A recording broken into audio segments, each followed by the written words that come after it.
You pop out of the ocean and hear the faint yells of the lifeguard. The whole beach panics. You turn around. Something lurks in the water. Before you can say Loch Ness Monster, a tall shadow emerges, lunging with its sharp teeth headed your way. If the Styxosaurus were around today, where would it live? What would your potential demise have to do with being crushed by stones? And why could it be more afraid of you than you'd be of it?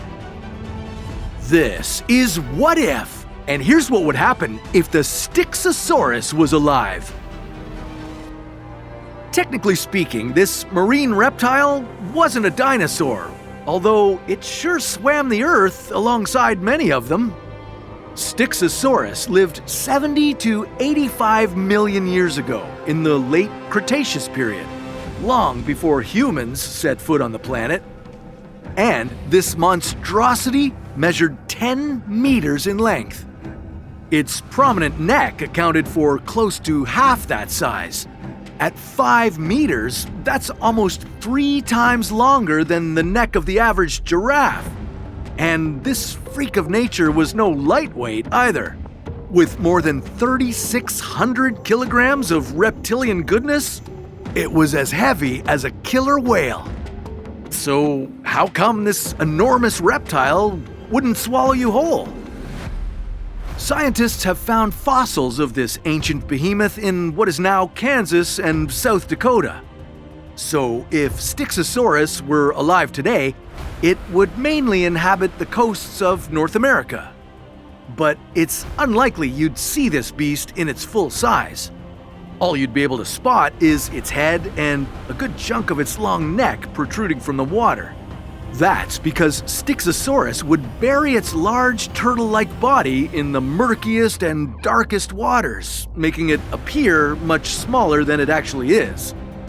This would reduce the chances of it being detected and would make it seem less intimidating to the fish and squid it will later munch on.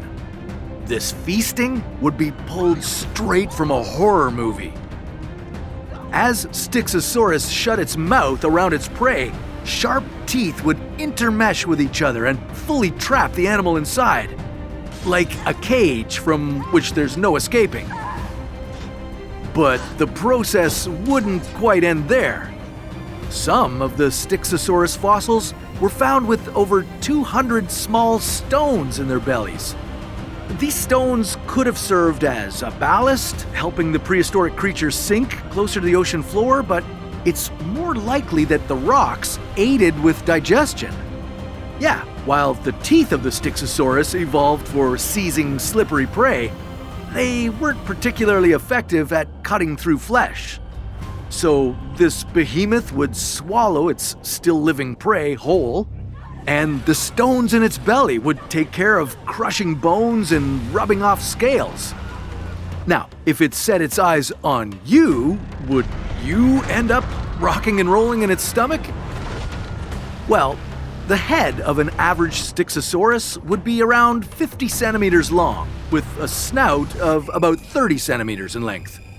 That means if you happen to be an average-sized adult, this sea reptile wouldn't want to try swallowing you whole.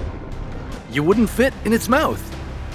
Now, if Styxosaurus could swallow you whole, you'd experience a sudden, inescapable darkness as you slide down a long neck and land in a stone pit. And that's where you'd finally be pummeled to death, with rocks. What a bizarre way to go. It's a good thing this behemoth wouldn't be big enough to swallow you in one piece. But this doesn't mean you'd go completely unharmed. The Styxosaurus might be trying to take a bite out of you in self-defense. Your best bet for surviving would be to do what you would do during a shark attack. The worst thing you could do is panic and splash around. That would only pique the Styxosaurus's curiosity. Instead, try to look as big and intimidating as you possibly can.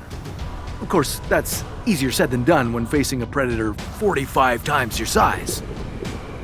If you managed to gain the Styxosaurus's respect and it left you alone, it could settle for the smaller portion options. But sticking to fish and squid would make it run into some fierce competition. Namely, sharks and killer whales, who also gorge on similar sea life. But here's a twist. With this potential swimming buffet around, the oceanic predators of today might add a new item to their menu. And this would be, you guessed it, a generous serving of Styxosaurus. That's because this giant reptile was never really the apex predator its intimidating appearance might suggest. Prehistoric sharks, with a size similar to the modern great white, were Styxosaurus's natural-born enemy and very likely aided in its extinction.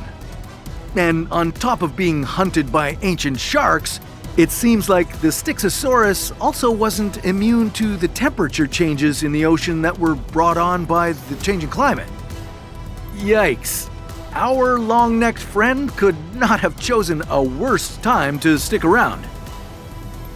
But here's a twist. It's actually how cold the oceans currently are that might give the Styxosaurus trouble. During the Cretaceous period, the planet's oceans had an average temperature of 37 degrees Celsius. The Styxosaurus will have a real hard time withstanding the cooler waters that can be found off North American coasts today. Unless it had adapted through evolution, not even warmer tropical waters would be able to provide it sufficient heat. If the Styxosaurus was around today, it might not pose the greatest of threats to us ocean-loving humans. If anything, the risk to this behemoth's survival would go beyond killer whales and sharks. Yeah, you can bet our more avant-garde foodies would also be dying to give Styxosaurus a taste. Seeing as it's a reptile, odds are it would have the sweet and juicy flavor of an iguana, with the fish-like texture of its favorite marine life.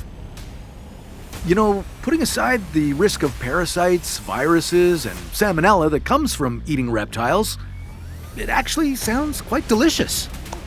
Which leads me to wonder, what if we raised dinosaurs for food?